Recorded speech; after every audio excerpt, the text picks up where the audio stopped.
వాక్యాలు లేకపోతే, ప్రార్థన లేకపోతే, విశ్వాసం లేకపోతే, ఆత్మీయత లేకపోతే, సంఘ సహవాసం లేకపోతే అన్నీ పడతాయి. దయ్యాలు పడతాయి, భూతాలు పడతాయి, అన్నీ పడతాయి. ఖాళీగా ఉంటే, దేవుని వాక్యం నీ హృదయంలో లేకపోతే, ప్రార్థన నీ జీవితంలో నీ కుటుంబంలో లేకపోతే, నువ్వు సంఘ సహవాసంలో లేక నువ్వు ఖాళీగా ఒంటరిగా ఉంటే సాతానుడు పడతాడు. ఒక కొటేషన్ కూడా ఉందండి, empty mind is devil work shop. ఖాళీ హృదయము సాతాను కర్మాగారం. బైబిల్లో కూడా రాయబడి ఉన్నది, ఇల్లు చక్కగా ఊడ్చి నీట్గా అమర్చేదట, అందులో యేసయ్యను ఆహ్వానించదు. ఇల్లు ఊడ్చి ఉంది, అందులో యేసయ్య రాలేదు. ఈ వెళ్ళగొట్టిన పడిన దయ్యం పోయి దానికంటే చెడ్డమైన మరి 7 దయ్యాలను తీసుకొచ్చి ఇంట్లో తీసుకొచ్చింది. దయ్యం పడుతుంది, జాగ్రత్తగా ఉండాలి.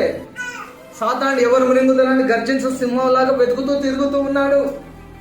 క్రైస్తవులకు దయ్యం పడతా అంటే పట్టదన్నారు, ఇవి లేకపోతే తప్పక పడతారు.